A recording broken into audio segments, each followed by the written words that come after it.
एक साहब ने बड़ी छाती ठोक कर कहा, मेरे यहां तो 35 करोड़ है।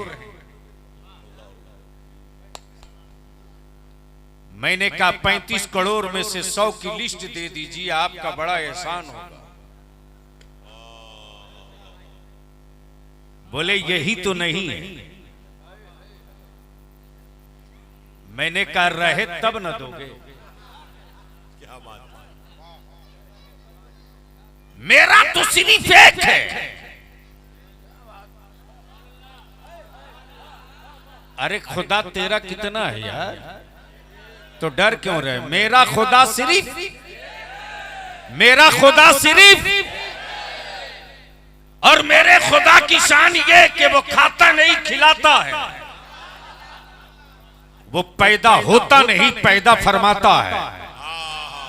अब भारत की मिट्टी से इसलिए प्यार नहीं, इसलिए प्यार नहीं कि ताजमहल यहां है, लाल किला यहां है, इसलिए नहीं। अरे बड़े बड़े कीमती पत्थरों को हमने नहीं, जमाने ने सबने देखा मिट्टी बनते। भारत के ईमान वालों की भारत प्रेम का कोई टेस्टर लगा के जांच करना चाहे तो गलतफहमी में। तवज्जो चाहो, तवज्जो चाहो, अहले स्टेज की तवज्जो चाहो, पढ़े लिखे लोग हैं तो सुन ले। जमीन बन गई, बनाने वाला कौन नहीं मालूम। आसमान बन गया, बनाने वाला कौन नहीं मालूम। चांदो सूरज बन गए, बनाने वाला कौन नहीं मालूम। हवाएं चल रही, हवाएं चल रही, चलाने वाला कौन नहीं मालूम। तब रब ने क्या बात है, अपनी वहदानियत का पहला मुखबिर, तवज्जो चाहो, तवज्जो चाहो, क्या बात है, क्या बात है, जिंदाबाद, क्या बात है भाई, क्या बात है। तब रब ने अपनी वहदानियत का पहला मुखबिर वाह वाह वाह वाह वाह, मक्के में नहीं भेजा, हाय हाय हाय, मदीने में नहीं भेजा, क्या कोहे तूर पे नहीं भेजा, नजब अशरफ में नहीं भेजा, मिस्र और फलस्तीन में नहीं भेजा, भारत में, क्या बात, भारत में। नाम आदम, वाह वाह, नाम आदम, आदम। अब यही रोक लो। बिला सुबह खाने काबा मक्के में, हजरत बिला सुबह खाने काबा मक्के में, बिला सुबह खाने काबा की बुनियाद फरिश्तों ने रखी।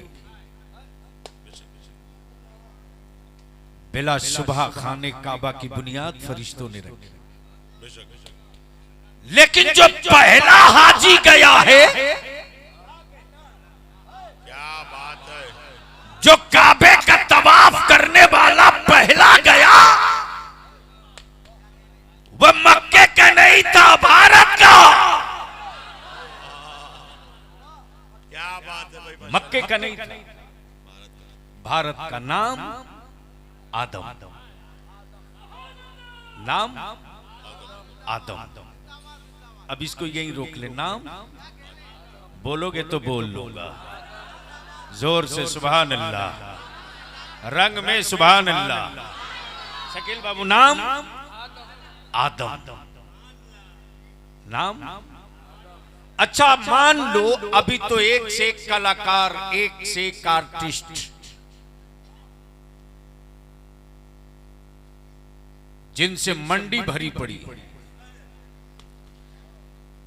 हमारे फारूकी साहब ने एक साहब को पकड़ा और कहा कि साहब ये हमारे शहर का 1 नंबर का आर्टिस्ट है, मोहनिया का। मैंने कहा खूबी क्या है? बोले जिसकी कहेंगे उसकी तस्वीर बना देगा। तवज्जो चाहो, जिसकी कहेंगे उसकी तस्वीर बना देगा। मैंने कहा कहां कहां बनाएगा? फारूकी साहब ने कहा बलियावी साहब दीवार पर कहें तो बना देगा, पत्ते पर कहें तो बना देगा, कागज पर कहें तो बना देगा। जमीन पर कहें तो बना देगा, लकड़ी पर कहें तो बना देगा। मैंने कहा मान लीजिए जिसे कभी देखा ना हो,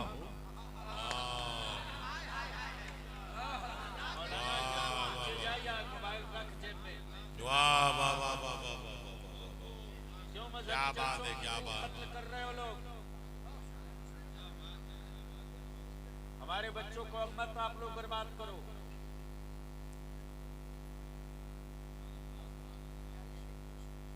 कोई एहसान नहीं कर रहे हो आकर। मैं क्या कह रहा था?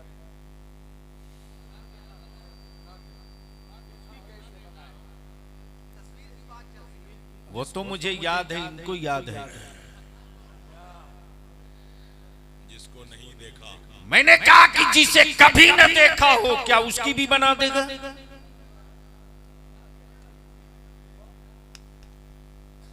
तो मौलाना मुश्ताक साहब ने कहा कि कुछ न कुछ हुलिया तो बताना पड़ेगा, लेकिन ये गारंटी नहीं कि हूबहू बना दे। अब अगर अक्ल और फिक्र वाले लोग बैठे हों तो सुनो, हूबहू तो नहीं, लेकिन कुछ इशारा समझाना पड़ेगा। जुल्फे कैसी हैं, इशारा करके बताओ तो बना दे। भवें कैसी हैं, बताओ तो बना देगा। आए हाय हाय, काश ये तकरीर में कहीं और छोड़ दी। बोल दो बोल दो बोल दो बोल दो। मैंने कहा मुसव्विर तो मान लिया, अब तेरे कलम में बड़ा दम है, तेरे परस में बड़ी पावर है, लेकिन तू जिसे देखा न हो उसकी कैसे बनाएगा? कहा कोई तो होगा जो कुछ तो समझाएगा। आए हाय हाय, बोल यार बोल यार बोल यार। अब अगले स्टेज की तवज्जो चाहूं। मेरे रब ने अपना महबूब जब बनाया, क्या बात है, जिंदाबाद। तो उस वक्त बनाया जब मिट्टी न बनी थी, पानी न बना था, हवा न बनी थी, आग न बनी, और एक इंसान के वजूद में चार चीजों का होना जरूरी। क्या बात, मिट्टी भी, क्या बात, क्या बात। पानी भी, आग भी, हवा भी। तवज्जो चाहूं। मिट्टी भी, पानी भी, आग भी, हवा भी। रब ने ये बना दिया, ये बना दिया, ये बना दिया, लेकिन इससे पहले रब ने कब? जब मिट्टी न थी, जब पानी न था, जब हवा न थी, तो था क्या जिससे महबूब बना? फिर था क्या जिससे महबूब बना? तो कहना पड़ेगा जो बच गया था वो सिर्फ रब का नूर था। और रब ने जब अपने नूर से अपने महबूब बनाया, जब रब ने अपने नूर से अपना महबूब बनाया, अपना महबूब बनाया। तवज्जो चाहूं, तवज्जो चाहूं, तवज्जो चाहूं।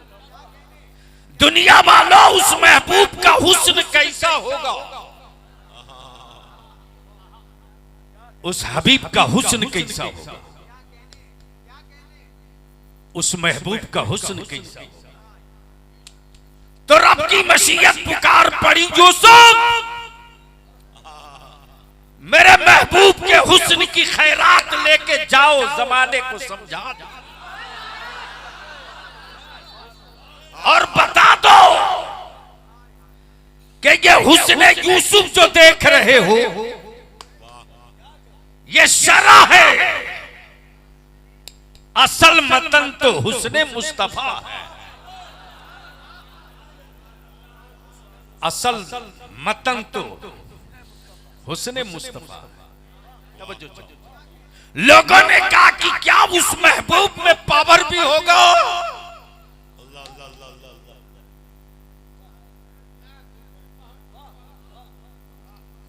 बाबू बस आखिरी मौका दे रहा हूं,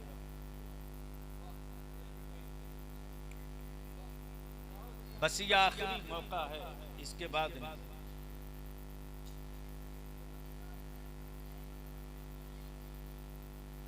150 किताबें पढ़ने के बाद तो कुछ गुफ्तगू के लायक इंसान बनने की कोशिश करता है, बन नहीं पाता है। बाकी तो ये भोली कौम है, सबने लूटा, जिसको जी चाहे वो लूट ले, फर्क क्या पड़ता है। और आजकल तो कुछ हरामखोर लोग खड़े खड़ा जन्नत बेच रहे, इसे जैसे उसके बाप की प्रॉपर्टी हो।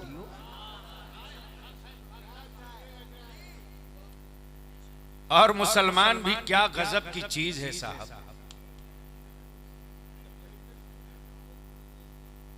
क्या चीज है।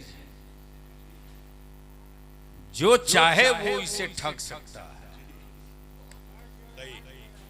जब जन्नत के नाम पे बढ़िया बढ़िया ठगा जाता है। हजरत देखा कि मंडी लगी हुई है, कोई साहब जन्नत बेच रहे हैं, तो मेरे भी दिल में ख्याल आया चलो एक जन्नत मैं भी खरीदता हूं। लेकिन जैसे ही करीब आया तो देखा कि बेचने वालों में कोई बहलोल दाना नजर नहीं आ रहा।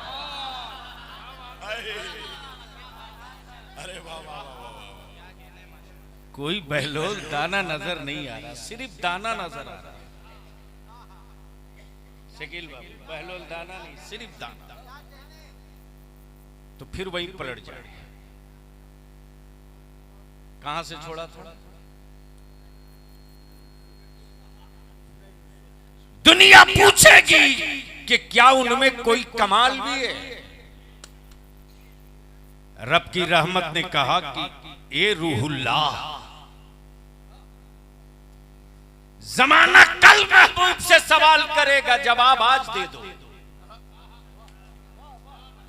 उसी मक्के में कोई मां अपनी मरी हुई औलाद लेकर चीख रही थी। है कोई जो इस बुझी हुई जिंदगी लाश में जिंदगी की रोशनी डाल दे। गुजरते हुए रूहुल्लाह ने मारा ठोकर, जिंदगी लौट आई। जमाने ने कहा कि आप बड़े पावरफुल हैं। ईसा रूहुल्लाह ने मुस्कुराकर फरमाया, नहीं, मैं जिसके पावर का सदका लेके आया हूं वो मुझसे भी पावरफुल है। अब इसको यहीं रोक लो। कुफ्र के पर्दे पर सब दिख रहा, जबर भी, जफा भी, जुल्म भी, गसब भी, लूट भी। लेकिन पूरी दुनिया का कुफ्र सर जोड़ के सोच रहा, गुर्बत में मुसलमान आगे, मुफलिसी में मुसलमान आगे, जाहिलों में मुसलमान आगे, पढ़े लिखों में मुसलमान नीचे से सबसे एक नंबर पर। लेकिन वजह क्या है?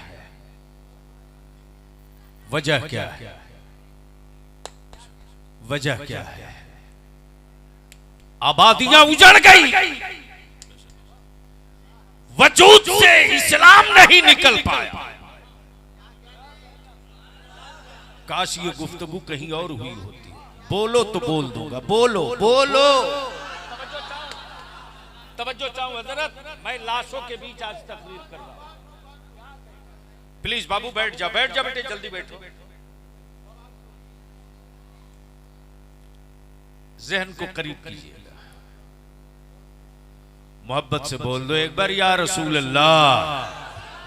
क्या कह रहा था? जब जहन मिसप्लेस होता है तो बड़ा प्रॉब्लम होता है।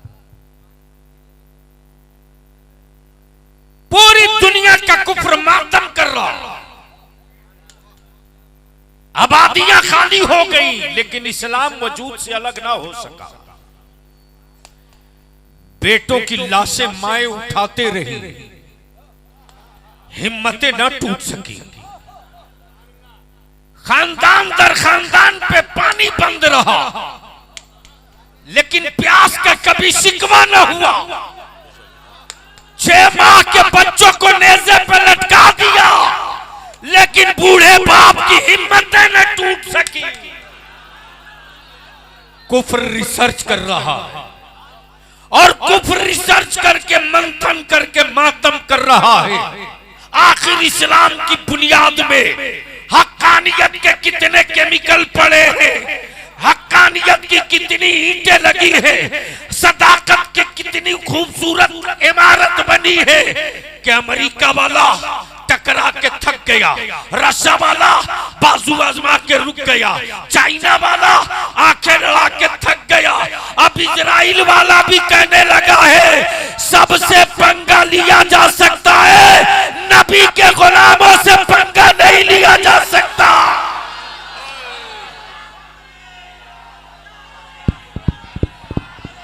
नहीं तकरीर हो पाएगी।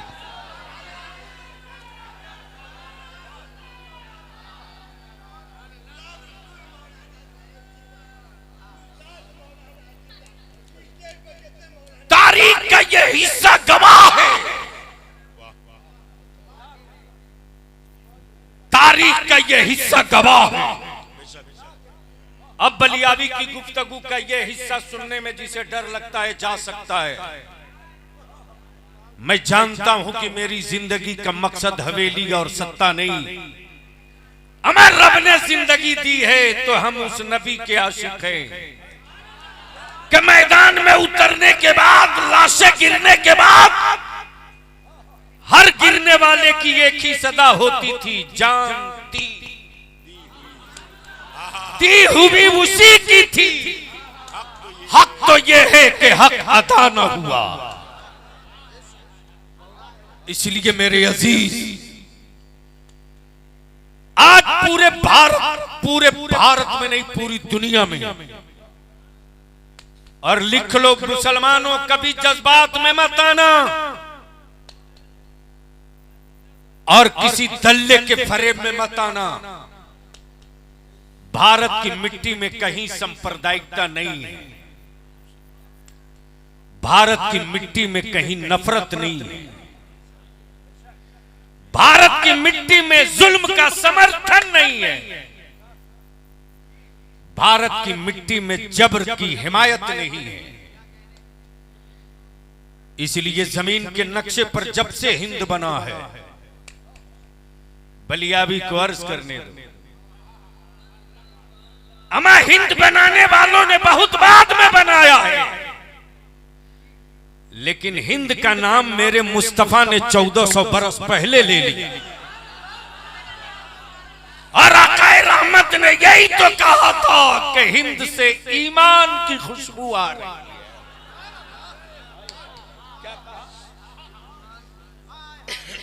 हिंद से ईमान की खुशबू आ रही है। माशाअल्लाह, गोया ये क्लियर हो गया, ये क्लियर हो गया। ईमान वाला जमीन के लिए नहीं, मुस्तफा के दीन के लिए। ईमान वाला जमीन के लिए, मुस्तफा के दीन के लिए। जो जमीन के लिए था वो बाबर ज़हीरुद्दीन था, और जो मुस्तफा के दीन के लिए था वो ख्वाजा मोइनुद्दीन था।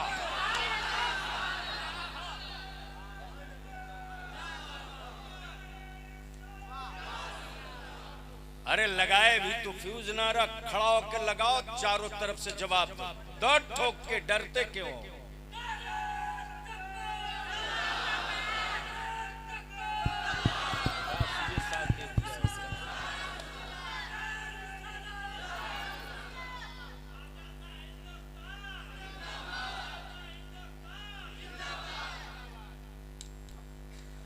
उन्नीस सौ 1947 में जब हिटलर ने जर्मनी से इनको निकाला था, तो आज जो लोग समर्थन कर रहे हैं उनके बाप ने बसाने की साहस नहीं की, लेकिन रहम और दया वाले मुस्तफा की उम्मत ने कहा बेसहारा हो आओ, भूखे हो आओ, तुम्हारी मां बहन बेटियां बेपर्दा हो रही है आओ मैं पर्दा दूंगा, आओ। इसलिए आज हमारे बच्चों को तारीख नहीं पता,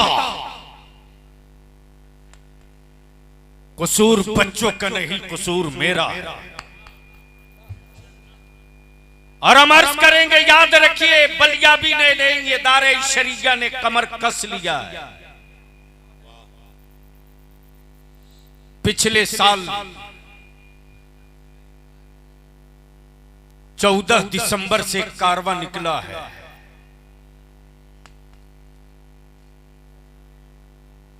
बिहार, बंगाल, झारखंड, उड़ीसा निकले हैं मेरे उलमा। देखिए अखबार में, सोशल मीडिया, सुनिए, पढ़िए, वरना बलियाबी जो कह रहा है इसको लिख के रख लीजिए। लगे रहिए बिरयानी और दावत में, तो मरे हुए जानवरों की तारीख तो लिखी जाएगी, आपकी तारीख नहीं लिखी जाएगी। लगा रहिए मार्बल टाइल्स और मोज़ाइक वाला घर बनाने में, कुत्तों के मरने के बाद जमाने को दर्द होगा, आपकी औलादों के कत्ल के बाद किसी को एहसास भी ना होगा।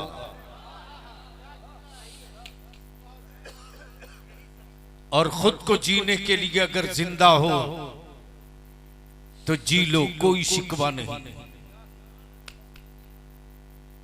कीड़े भी जी लेते हैं, तुम भी जी लो, मकोड़े भी जी लेते हैं, तुम भी जी लो। लेकिन इतनी बात याद रखना,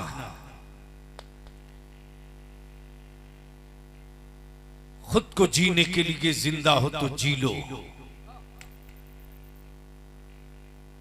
लेकिन इतनी बात याद रखना, खुद को जीने के लिए जियोगे तो मौत तेरे पीछे पीछे चलेगी।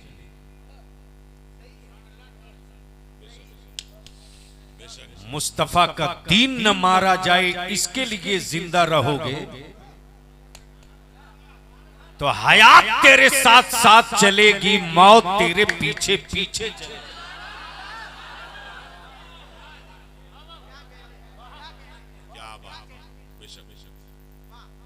इसलिए मैं तो बहुत जमाने से शिकवे का कोई हक नहीं है बलियाबी को।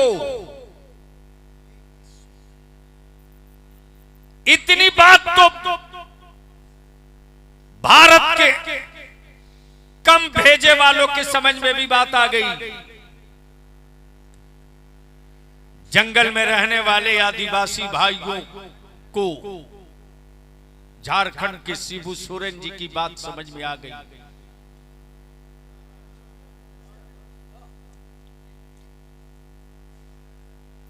गरीबों के सलम बस्ती में रहने वाले दलित भाइयों को मायावती जी और चंद्रशेखर रावण की बात समझ में आ गई। सत्ता का कुछ ही दिनों तक मजा चख लेने के बाद एक बड़ी आबादी को बात समझ में आ गई। लेकिन मुसलमान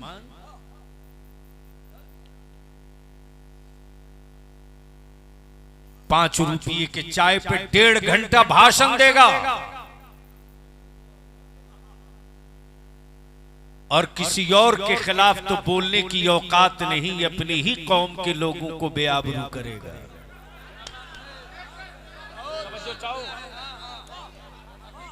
याद रखना, अगर तूने अपनी नस्ल नस्लों के बदन से कपड़ा उतारा, तो लिख ले कि तेरे बच्चों के बदन पर कपड़ा बहुत दिनों तक बचने वाला नहीं है। तब बलियाबी ने बिहार, झारखंड और बंगाल, उड़ीसा के 700 उलमा को इकट्ठा किया, और जितने मोहनिया में इस वक्त मदरसे के दस्तारबंदी के स्टेज पर मेरे उलमा हैं, मैं आपसे पूछूं, मुझको जवाब चाहिए, वो कौन सी मोहब्बत है जो मेरे बच्चों ने नहीं दिया अपने आलिमों को?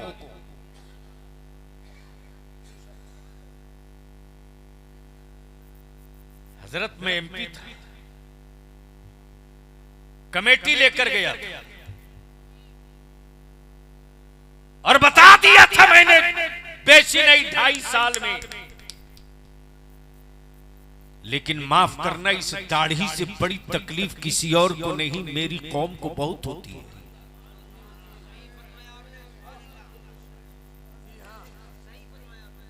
मेरा आलिम तो मजलूम है जी। वक्त और हालात के हिसाब से अगर गुफ्तगू कर दे तो पोर्टेबल साइज के नेता, जिसको उसका नेता भी नहीं पहचानता, वो भी कहता मौलाना राजनीति कर रहा है।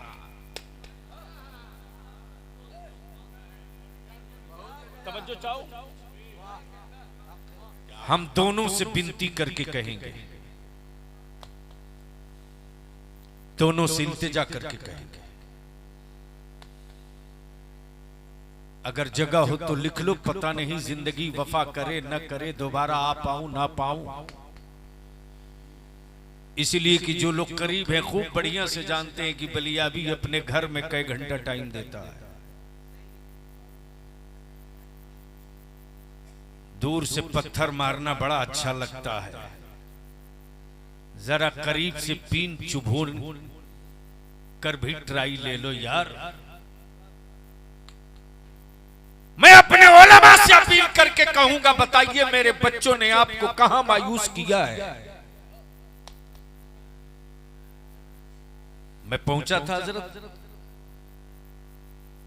चूंकि मुझको भी जुनून था कि मैं ढूंढूंगा उस आलिम की कब्र जिसने अंग्रेजों के खिलाफ जिहाद का पहला फतवा दिया था।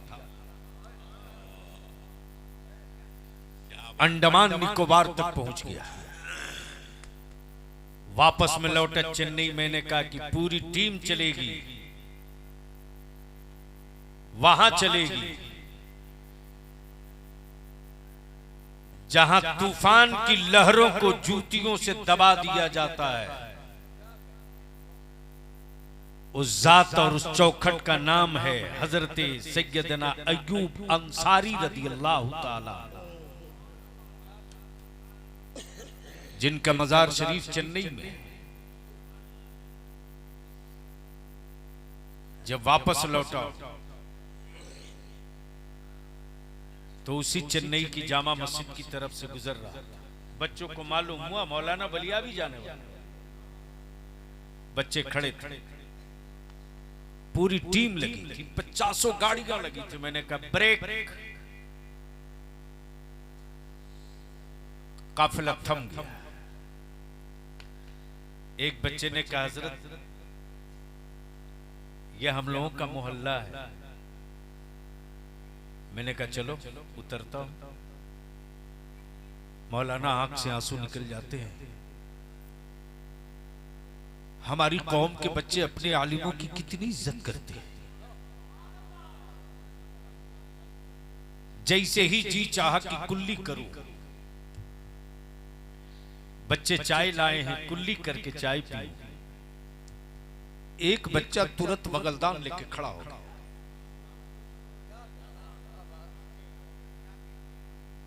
तकरीबन 32 एमपी थे, आंखें फटी की फटी रह गई। एक साहब ने कहा मिस्टर बलियाबी समझ नहीं पा रहे। मैंने कहा ये एमपी के ठप्पे का असर नहीं है, ये मुस्तफा के दीन का असर है जो मेरे बच्चे खा।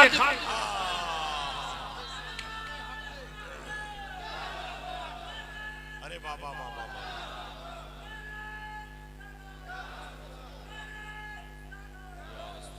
हमारे बच्चों ने कहां अपने आप को अलग रखा आपसे। मेरे आलिम ने कहा मुझको मस्जिद बनानी है।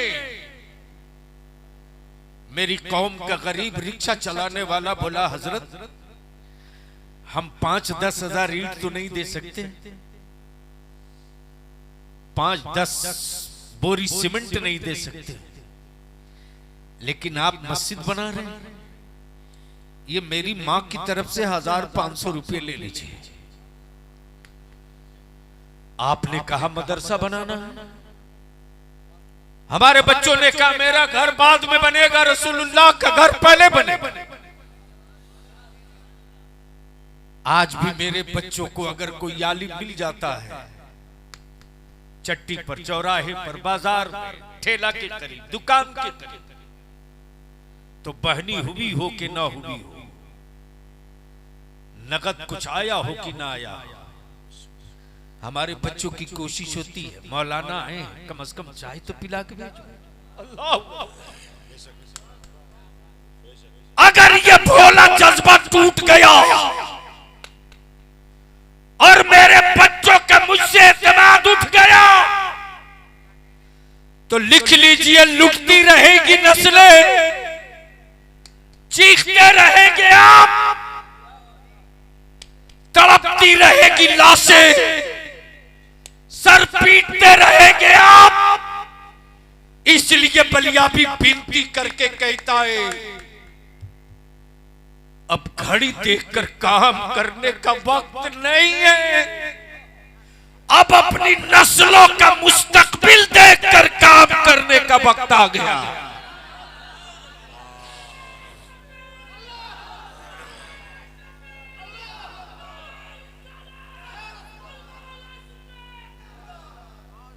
बहुत देर हो गई। अच्छा माफ कीजिएगा,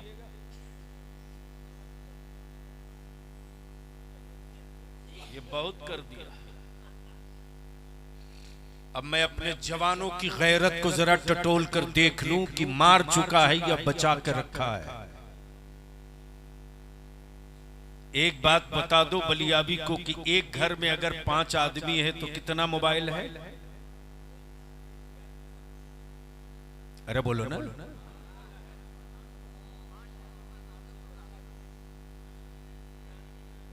और जितना पढ़ा लिखा बेकार बेरोजगार बाप के कांधे का बोझ वो एक से काम उसका नहीं चलता, कम से कम 2 रखता। बोलो सही है कि गलत? क्यों शर्म नहीं आती? उससे भी बड़ी आफत है हजरत, क्या शैतानी रस्म चल पड़ी है शादी दे और निकाह से पहले बच्ची देखने का। बोलो बात सही है कि गलत? अच्छा एक बार ईमान से मुझको बता दो, हाफिज साहब हैं कि नहीं? क्या नाम है आप सब? नाम बोलिए। हाफिज यूनुस रजा। और वो हमारे सेक्रेटरी साहब कहाँ हैं? मास्टर अमीनुद्दीन साहब, ये हमारे फारूकी साहब। वो बड़े साहब का क्या नाम था? अनवर, मोहम्मद अनवर। रहने दीजिए।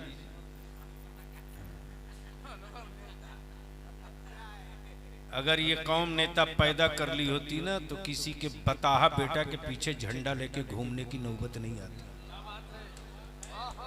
ताली मत बजाइए प्लीज। मेरी बातें कड़वी हैं लेकिन आपके जमीर को शायद जिंदगी मिल जाए इसलिए बोल रहा हूं। और मैं जान रहा हूं कि लोगों क्या कह देंगे तो मेरा रोंगटा तो कोई तोड़ नहीं सकता, आंख क्या मिलाएगा।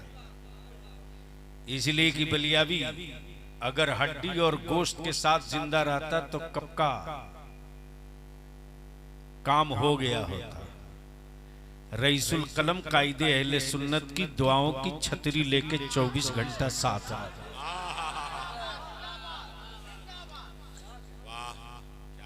मान लीजिए मेरे सेक्रेटरी साहब हैं, मास्टर साहब, फारूकी साहब, आप लोग आए हाफिज मुस्तकीम साहब आए,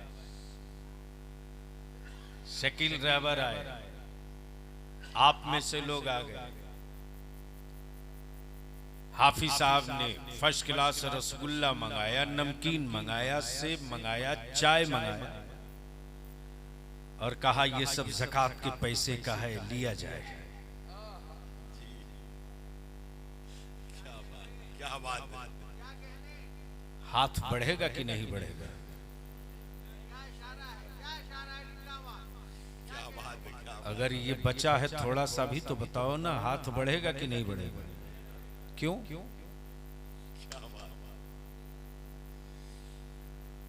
अच्छा है भाई। उस वक्त आप गुस्से में आकर कहोगे माफ करना सिगरेटी साहब,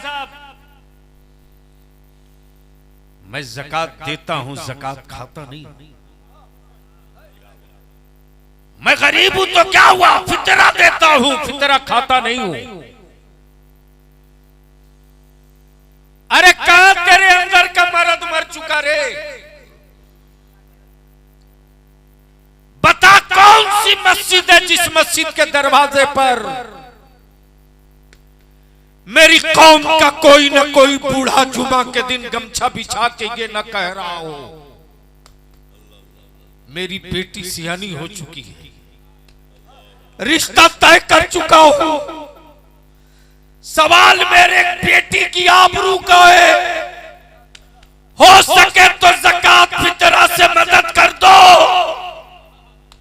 और उसी ज़कात फितरे के पैसे से बारात में जाकर तुम बिरयानी भी खाओ, रसगुल्ला भी खाओ और उसके बाद छाती पीट के कहो कि मेरी दुआ कबूल नहीं होती, तो याद रखना मौत तो कबूल हो जाएगी, तेरी दुआ को।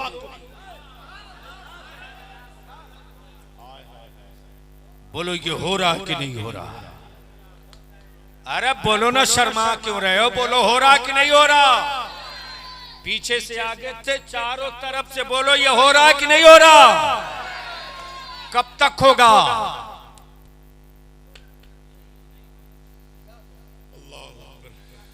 कब तक होगा? इसलिए मौलाना मुश्ताक साहब और जितने उलमा और अइम्मा हैं, भभुआ डिस्ट्रिक्ट में कितना प्रखंड है? अरे भभुआ जिला में कितना प्रखंड है?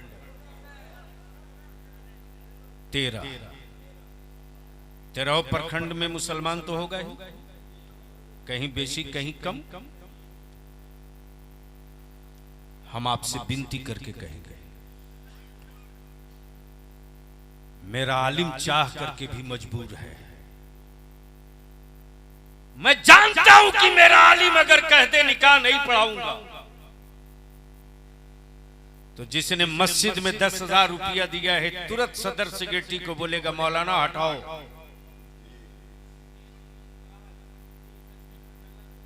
बोलो सही है कि गलत है? इसलिए मैं आप जवानों से और जिम्मेदारान से कहूंगा,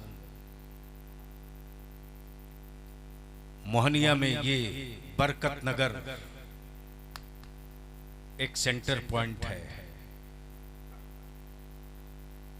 10 नवंबर से ये काफिला निकल रहा है।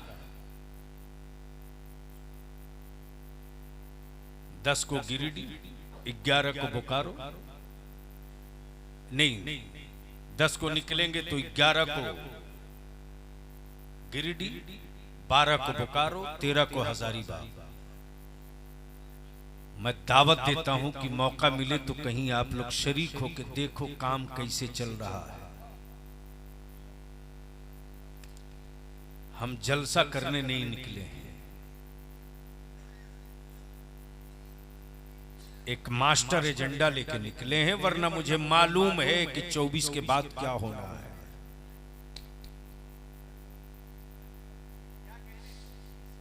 अगर हम तालाब का काई साफ नहीं कर सकते हैं तो पत्थर मार के काई फाड़ तो सकते हैं। अरे वाह वाह वाह वाह वाह वाह वाह, यही तो बात है भाई, जिंदाबाद जिंदाबाद, क्या बात। इसलिए मैं फारूकी साहब से भी और नाजिम साहब से भी, मौलाना मुश्ताक साहब से भी, ये जितने उलमा हैं उनसे भी सर जोड़कर आप लोग किसी दिन बैठिए,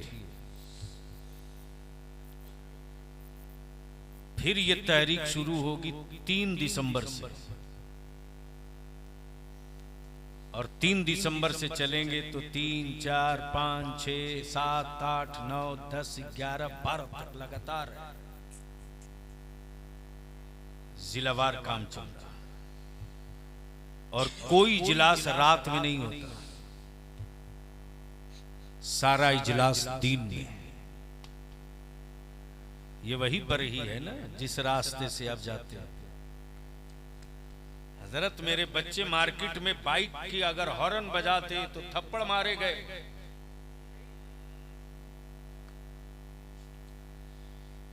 कौन शोर में निकल के आया था उनको जवाब देने?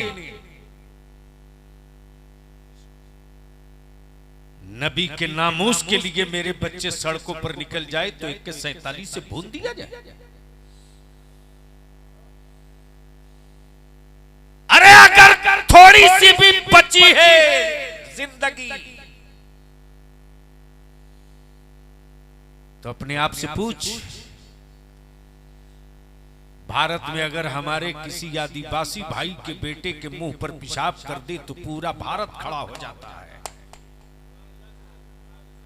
हर रोज मेरी नस्लों के सर पे, मुंह पर, वजूद पर पेशाब किया जाता, क्या तेरे लिए भी कोई खड़ा होता है? इसलिए कि विकलांग तुमने अपनी नस्लों को खुद बनाया है। जब उतरा है बलिया भी उसी बरही में तो बवाल हुआ है, बवाल। मैंने सिर्फ एक ही जुमला तो कहा था, लफ्ज़ करबला से हंगामा और मातम दोनों हो गया था। तब मैंने कहा जब करबला के नाम में इतनी गर्मी है तो करबला वालों में कितनी गर्मी होगी।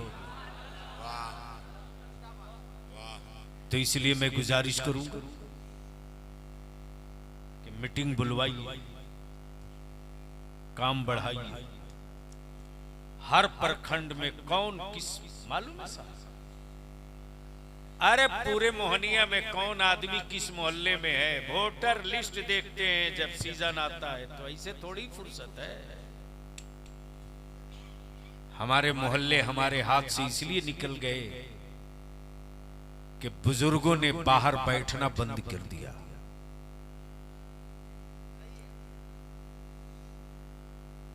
इसलिए मैं विनती करके आखिरी बात अर्ज कर दूं, एक घर में अगर 5 मोबाइल है कि नहीं है? अरे बोलिए ना। अच्छा जरा क्या मुसीबत है? बच्ची देखने के लिए औरतें जो जाती हैं ना, आपके यहां भी जाती है? अरे बोलो ना। जाता ही होगा।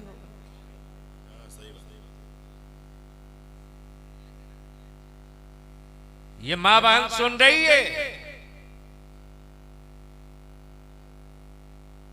एक भी औरत होने वाली उस बच्ची से, जिस बच्ची का निकाह होना है, उस बच्ची से कोई औरत ये नहीं पूछती कि बेटा तुझको कलमा याद है कि नहीं, बेटा तुझको आयतुल कुर्सी याद है कि नहीं, तुम मेरी बहू बनेगी, बता तुझको वजू करने आता कि नहीं, तुम मेरे बेटे की बीवी बनेगी, बता तुझको कुरान पढ़ने आता कि नहीं। एक भी औरत नहीं पूछती। इसलिए मैं आपसे अपील करूंगा, चेहरा देख करके चमड़े का सौदा तो कर सकते हो,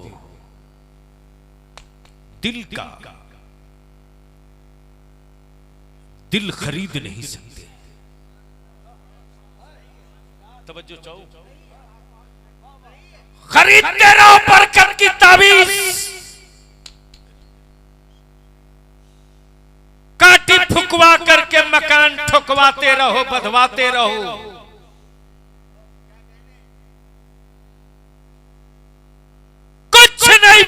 कुछ नहीं बिगड़ेगा। लेकिन बहू लाने से पहले काश मेरी माएं, मेरी बहनें, मेरी खालाएं ये तय कर ले कि हम जिसे अपने घर का बहू बनाने जा रहे हैं, हर लड़का ये तय कर ले कि हम जिसे अपने मुस्तकबिल का साथी और बीवी बनाने जा रहे हैं, उसका चेहरा और रंग देख करके नहीं, उसका दिल देखेंगे कि उसका दिल सैयदा फातिमा के कनीज का दिल है कि नहीं है।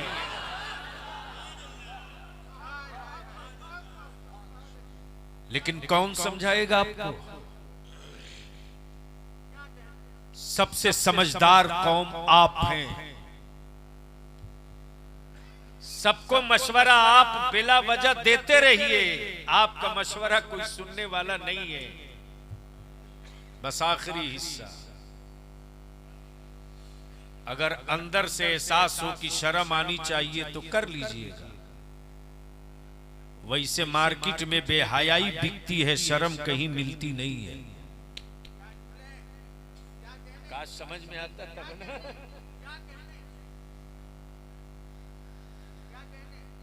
मार्केट में बेहयाई बिकती है, शर्म कहीं दिखती नहीं।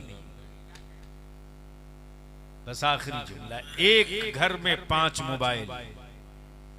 ईमान से बोलो, कम से कम एक मोबाइल का रिचार्ज कम से कम मंथली कितने का होता है? अरे हम कराते नहीं है भाई, इसलिए हमको नहीं पता है कितने का होता है। तो क्यों डर के बोल रहे हो? मैं तुम्हारी गर्दन पे तलवार तो नहीं रखूं अकेले।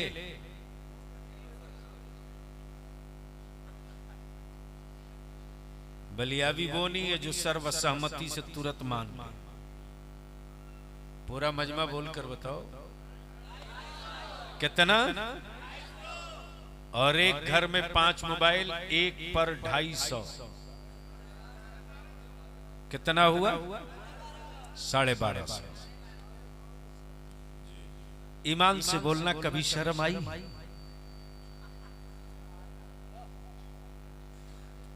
हर महीने बेटे और बेटियों की आवारगी के लिए 250 रुपया निकाल के 1200 रुपया मंथली। क्या अंदर से कभी तौफीक हुई कि एक मोबाइल का चार्ज बंद करो और वही 250 रुपया मस्जिद के इमाम की तनख्वाह में बढ़ा दो?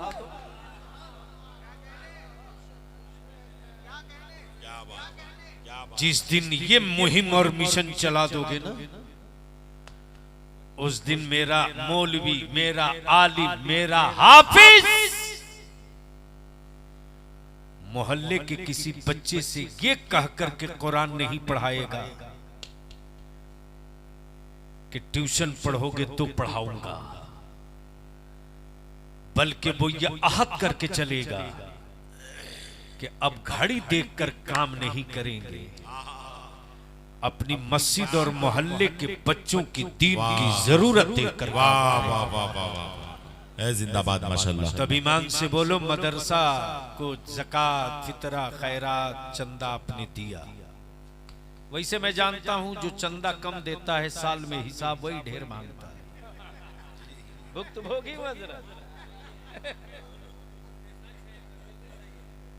फारूकी साहब, एक बार तो ऐसा हुआ कि मैं स्कॉर्पियो से गया चंदा मांगने, तो बड़ा गौर से मुझको देख कर करा, बलियावी साहब स्कॉर्पियो से आए चंदा मांगने? मैंने कहा स्कॉर्पियो तो आई है, कभी कभी फ्लाइट से भी जाता हूं मांग। बोला कमाल है साहब, मैंने माफ करना, चंदा मांगता हूं, भीख नहीं मांगता। और निकला भी हूं तो अपनी गाड़ी से, और डीजल जो पड़ा है वो मेरे अपने पैसे का है। हम आपसे विनती करके कहेंगे, बरकत नगर के नौजवानों से अपील करके कहेंगे, किसी हजरत की दुआ लगे ना लगे इसकी कोई गारंटी नहीं, लेकिन जो रसूलुल्लाह के घर में रात को कुरान झूम झूम के पढ़े, दिन को कुरान झूम झूम कर पढ़े, गुर्बत की फिक्र किए बगैर पढ़े, सर्दियों में जमीन से पानी निकले, ठंड लगे, फिर भी हिम्मत न हारे। अगर उन बच्चों ने तेरे मुस्तकबिल के लिए हाथ उठा दिया तो अच्छों की ठुकराई जा सकती है, मुस्तफा के मेहमानों की कभी ठुकराई नहीं जाएगी। अल्लाह ताला अमले खैर की तौफीक रफीक अता फरमाए। यार जिंदा सोहबत बाकी। तुम ईमान से बोलो, तहरीके बेदारी का यहाँ इजलास होना चाहिए कि नहीं होना चाहिए? अरे जोर से बोलो। जहेज के खिलाफ हुल्ला बोल होना चाहिए कि नहीं होना चाहिए? इसलिए अगला प्रोग्राम नाज़िम इजलास, और जो जहां है वहीं बैठे रहे। मेरे आका की नात से ज्यादा बेहतर कोई चीज नहीं। मुसाफा मत करने दौड़िएगा, बैठकर सुकून से मेरे आका की नात सुनिएगा। खुदा हाफिज। मैंने लेके या रसूल अल्लाह सल्लल्लाहु अलैहि वसल्लम। भैया लाइट ना रहे काम चलेगा, माइक को थोड़ी देर 10-20 मिनट तक बचा सकते हो तो बचा लो। जब जहन तैयार होता है तब कोई ना कोई हादसा होता है। तो मैं क्या कह रहा था, कोई हमको याद दिला दे एक लफ्ज।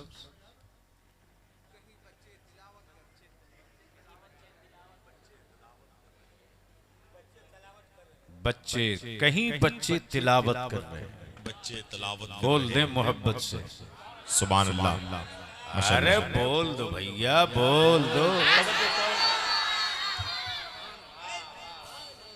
किस टेंशन में सर पे हाथ रखे मौलाना? माशाअल्लाह। ज़हन करीब कीजिएगा। क्या बात, जिंदाबाद।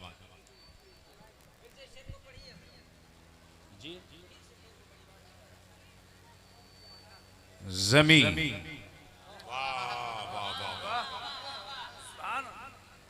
भीगी हुई है आंसुओं से, पानी से नहीं, जमीन भीगी हुई है आंसुओं से। यहां बादल इबादत कर रहे हैं, फजा में आयतें महक रही हैं, कहीं बच्चे तिलावत कर रहे हैं। वाह वाह वाह, अमजद साहब जिंदाबाद। अब आंखें खोलो और जरा करीब करो। इस वक्त पूरी दुनिया में दो पर्दा है। एक पर्दे पर कुफ्र चल रहा है, एक पर्दे पर इस्लाम चल रहा है।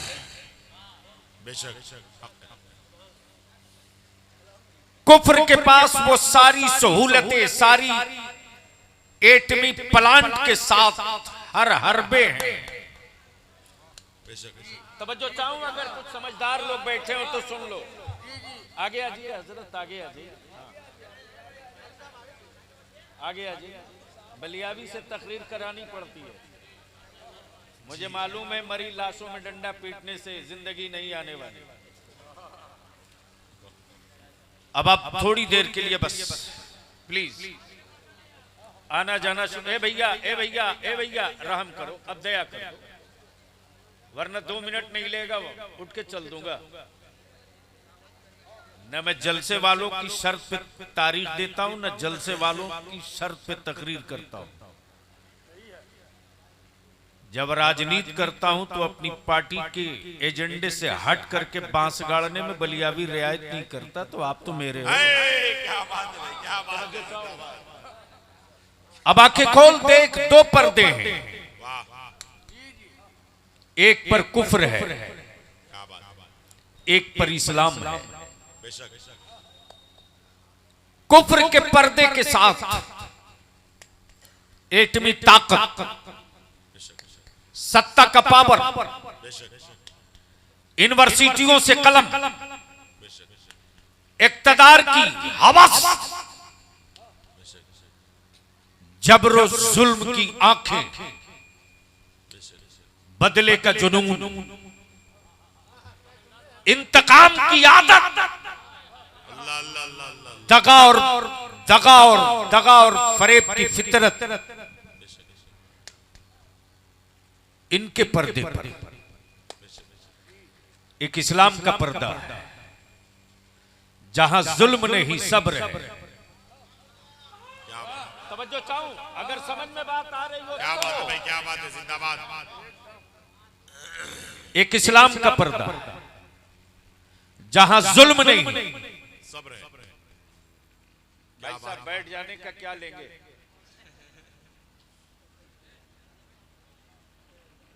नहीं, हाफिज साहब,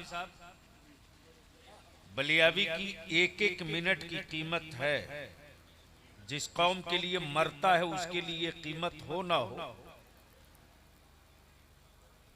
लेकिन वक्त से पहले ना मारे जाएं, इसके लिए एक एक मिनट बचा करके लड़ता हूं। इसलिए मैं अपना बहुत कुछ बर्बाद अब तक करते आया हूं, अपना वक्त बर्बाद में नहीं कर सकता।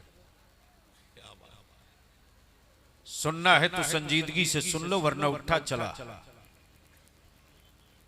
मैं क्या कह रहा था? इस्लाम के पर्दे पर जुल्म नहीं सब्र है, जबर नहीं वफा है, दगा नहीं वफा है, तशद्दुद नहीं मोहब्बत है, नफरत नहीं प्यार है।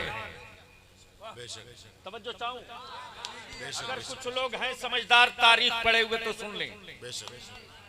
अगर ये खूबियां इस्लाम में ना होती तो मक्के के गरीबों के घरों से निकलकर इस्लाम भारत के मोहनिया में ना आया। क्या बात है भाई, जिंदाबाद।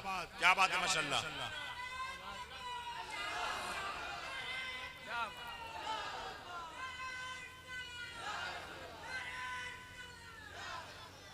इसलिए कि कुफ्र ने पूरी मशीनरी, पूरा मैकेनिज्म लगाया था।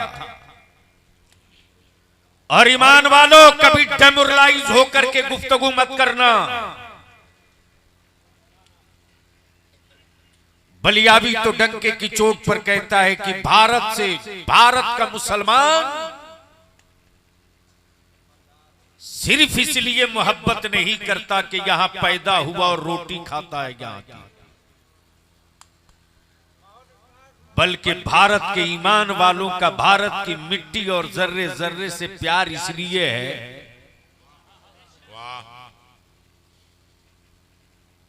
कि अल्लाह की वहदानियत का जो पहला मुखबिर है। वाह वाह वाह वाह वाह वाह वाह वाह, जिंदाबाद, माशाल्लाह। तवज्जो चाहूं, अगर समझ में आवे तो स्टेज वाले बोल ले। गर्दन नहीं, जबान हिलाओ, जबान हिलाओ। हजरत, अल्लाह की वहदानियत का जो पहला मुखबिर तो समझ ही गए। ये तो तारीखी मोहल्ला है, किसी दौर में सराय था, बरकत हो गया। तवज्जो चाहूं, बाशऊर लोग, पढ़े लिखे लोग यहां बसते हैं। और आज भी लोग कहते हैं कि अरे साहब सब तो ठीक था, लेकिन मुखबिरी फलनवा ने किया। तवज्जो चाहूं, काश बलियावी की इस गुफ्तगू के लायक थोड़ा स्टेज होता, थोड़े सामीन होते। ये कब तक उंगली से चटा चटा के कहेंगे कि इसी का नाम शाहद है। तवज्जो चाहूं, क्या बात, पहला मुखबिर। क्या बात, क्या बात। अब थोड़ी सी जहन को यहीं रोक लो। जमीन थी, बनाया किसने पता नहीं। क्या बात, आसमान था, खालिक कौन पता नहीं। चांदो सूरज निकलते थे, रोशनी मिलती थी। चांदो सूरज का बनाने वाला कौन, पता नहीं। कब बोलोगे? अगर समझ में बात आते जाए तो बोलते जाइए, बोलते जाइए। तवज्जो चाहो, दिल लगा लीजिए। आबशार के नगमे थे, जमाने को पता नहीं कि इनमें जिंदगी देने वाला कौन है। तब बलियाबी कहता, जमाने वालों, ईमान वालों का खुदा वो नहीं जो बाजारों से खरीद लिया जाए। शकील बाबू, ईमान वालों का खुदा वो नहीं जो बाजारों से खरीद लिया जाए, और बिकता वही है जो बनता है। और मेरे खुदा की शान ये कि वो बनता नहीं, सबको बनाता है।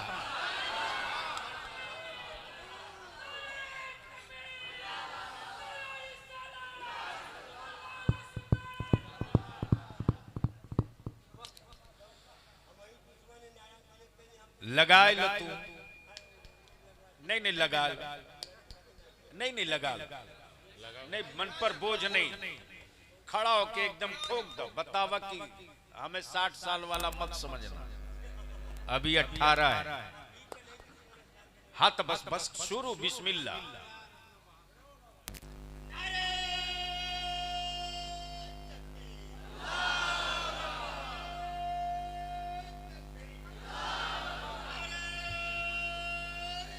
क्या होगा उन पर नहीं,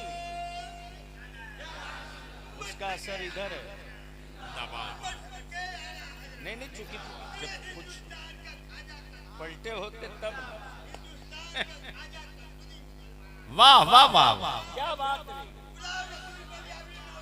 क्या पहचान बताया। सुन्नी मुसलमान, वाह वाह वाह वाह, गोया गांव वाले को भी पता है कि गरीब नवाज वाला सुन्नी ही है। क्या बात है, क्या बात है, जिंदाबाद। वाह, अब मैं ट्रैक चेंज नहीं करना चाहता, वाह वाह वाह, बस उसी जगह।